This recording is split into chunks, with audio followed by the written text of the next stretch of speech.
I am ready to do a new lesson with you today. We're going to be learning about Keith Haring and making pop-up cards. Today we're going to be talking about one of my favorite pop artists, Keith Haring. Okay, maybe all pop artists are my favorite artists. He was born in 1958 in Pennsylvania and he died in 1990. And across his short career, probably about 12 years or so, he was a graffiti artist turned pop artist turned social commentator. So like I said, he was born and raised in Pennsylvania. He was raised by his mom and his dad. His dad was an engineer, also an amateur comic artist. So I think that Keith's art is definitely influenced by his father. He went to school for a short time in Pittsburgh, Pennsylvania, but eventually moved to New York, where he started school for about a semester, and then he decided that he wanted to be a professional artist. He met up with influential people like Jean-Michel Basquiat, and here he is with a picture with Andy Warhol. He loved the idea that art is accessible to everyone, even walking down the aisles of the grocery store, like Andy Warhol's Campbell soup can here. It said that art really is everywhere, and when you look at things like this designed by artists, it really is. He decided to bring fine art to the people. Why would you have to go to a museum to see art when you can see it everywhere? So generally speaking, if you were a graffiti artist, you are making artworks on the sides of buildings. If you don't have permission by the person who owns the building, you can be arrested, and that would be illegal. These panels that you'll see in this picture were set up by the people of New York City in the subways so that if graffiti artists wanted to make art, they can use chalk, write on these, and make an artwork there, so it would not be illegal. He made them on the sides of buildings. During his pop art movement, he made artworks like this one. And I love this because as a parent, I know how proud I was when I would bring one of my children home from the hospital. So this is a proud parent and their baby. Dancing always makes me feel happy. Gotta love somebody who loves vampires, right? So he did this fun little picture with the X, because after all, Count Dracula is the undead. Playing some kickball here. Maybe bringing back some good memories of the kickball game at our school. And he was influenced by the art of Bugs Bunny and Walt Disney. And this one, you can see his influence from Dr. Seuss. What would a tug-of-war game look like if everyone was on each other's shoulders? Maybe something whimsical like this. Doing some on the water here. And DJing, playing the music to keep the people happy. But he was also a social commentator, so he would comment on things in our world in his artwork too. So this one's saying, hey, if somebody's lonely or needs help, you can see that this person's throwing his arm around them and saying, hey, I got your back. I'm going to be your friend, because love is important. Loving one another is the most important thing, and I hope that you are loving the people in your life right now too. This one is showing a love of country. So these people are very excited in front of the Statue of Liberty. This one is, if you're a parent, you might get this feeling sometimes that your kids might walk all over you. But you know what? I love that too. I don't mind one bit when they do that. And this one is kind of interesting because it's poking fun at one of his friends and mentors, Andy Warhol. So he's taken the Mickey Mouse image, put on Andy Warhol's hair and glasses, and you can see that both Andy and Mickey are rolling in the dough.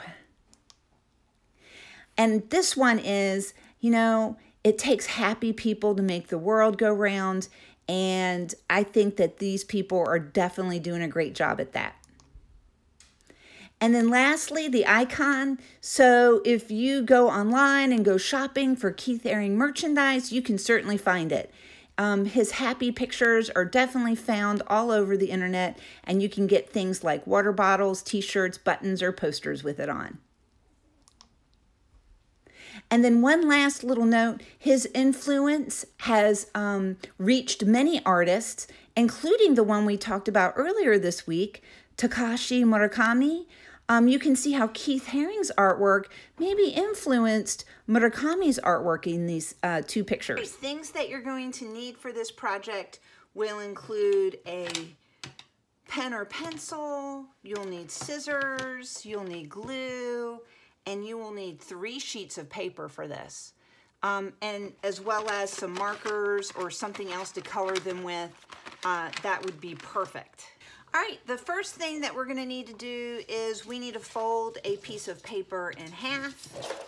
So I'm gonna fold this in half right here.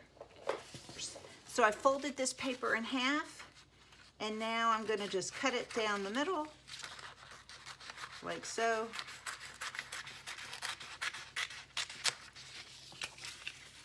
Set that one aside, and we just need the half here. And we're going to be making some Keith Haring inspired pictures, and this is going to be turned into a card. So think about maybe what someone in your family might really appreciate in this picture. Maybe it'll include maybe somebody dancing, and I'm just doing a simple little outline here. It does not have to be fancy.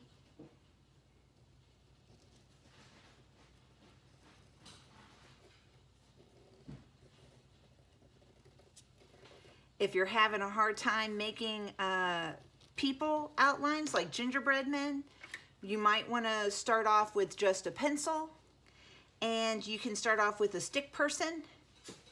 So I'm going to make this one a little bigger.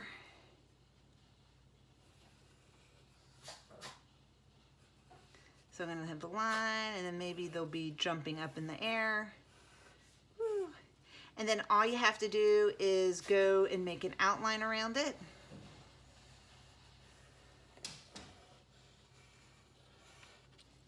And then go back and erase that inside part. Not going to be super important anyway when we have that, because we're going to color over these. Made a little mistake there with I used my pen, so no worries. Hey, I'm gonna turn that into a flying scarf. This one's got some fashion sense.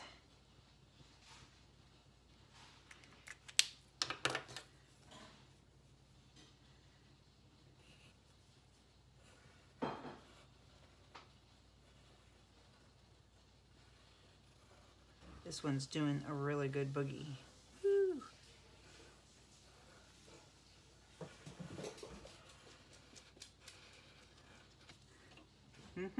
All right, so once we have our lines drawn in, then we are going to go ahead and do some outlining and coloring. So I'm going to outline here.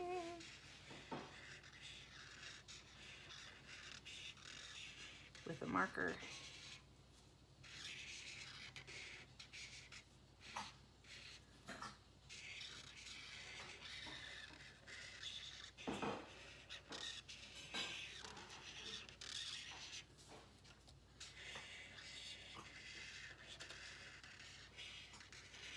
I love how even though these don't have faces, you can still get feeling and emotion and jubilance from them. Adding a lot of these lines makes it very special. Action lines. Maybe I'll put a heart on this one. Maybe I'll just do a little star on that one. Maybe that one won't have anything. And then I'm gonna go in there and I'm gonna use some markers and color them in. If you don't have markers, you can use other colors. Absolutely, you decide what colors you want to use. So I'm gonna do a heart here. And I'm gonna do this here.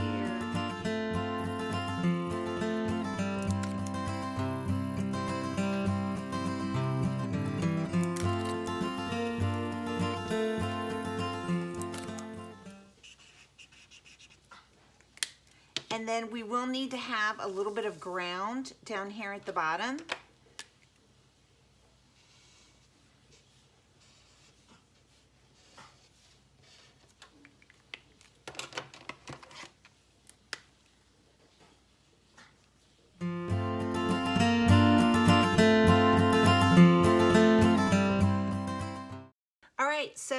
If we put this into the card like it is, it's going to be too big to fit. So I'm going to actually wind up cutting off the top part of this, and it doesn't have to be perfectly cut. I just like to cut around it. I think that's more fun when we actually do the pop-up part to this. So I'm just going to go around my people. And if you want to cut a little bit off the sides, you're welcome to do that too.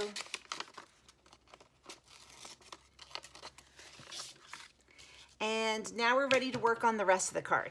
We are now going to take a second piece of paper here, and we are going to fold it in half so that we can have a place to put the front of our card. So on the front of our card, we're going to decorate it. Maybe I'm going to make this a thankful card. I'm going to do some block or bubble letters. And you can use a pencil if you want to practice first. If you're not very good with lettering, start off with a basic letter, lightly drawn, and then you can just go back and outline it like so. So I'm going to write thanks on mine. Sometimes it's nice to go ahead and have all the letters out so you can see how they are going to line up. Make sure it's nice and centered.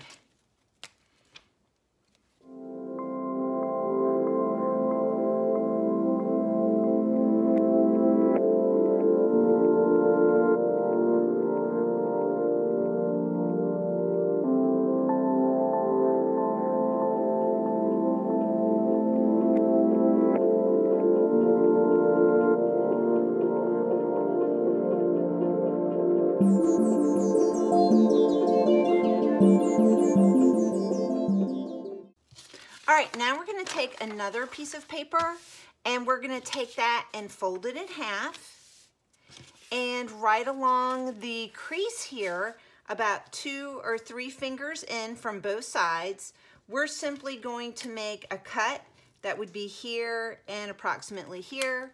So I'm going to take my scissors and I'm going to just use one snip in here and one snip in there. Then what we're going to need to do is we need to take this outside fold and push it to the inside. So we're going to take our fingers, slip them into that slot, flip it over, crease it on the other side, and then what we're going to do here is we're going to kind of push this up and then crease that like this. So all I did was I took that top paper, folded it over, and then kind of pressed it down so it would stay flat there. So we have this area here, and when we open it up, you can see that I have a great little creased area that's actually poking upward, and that's where we're going to wind up putting our dancing figures, happy people on. Then on the inside of the card, we're going to take this second piece of paper, and we're going to glue it to the inside. So I am only going to put glue along here, not inside of here. So open up those glue bottles. Make sure you scrape off any dry glue that you might have. Get all those corners. Just a few thin lines. Remember, you don't want to put too much glue. It'll take forever to dry if you do that. So I have a little bit here spread all over. I'm going to line it up with the card that we just did the outside to. I am going to press this down. And because there's no glue on the inside here, it won't stay stuck together. And then you can also write a message if you want to on here. I'm just going to do a simple one.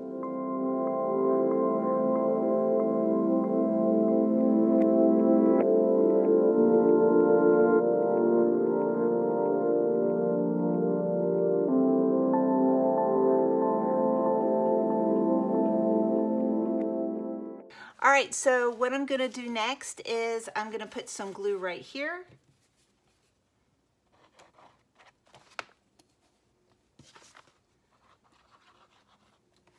So I just have some basic glue, And then I'm going to take my cutout that I have done, like so, press it down. And when you close it, if you have a little bit that hangs over, you could trim a little bit of that. Or hey, if it's not a big deal, then just leave it. But here's my card.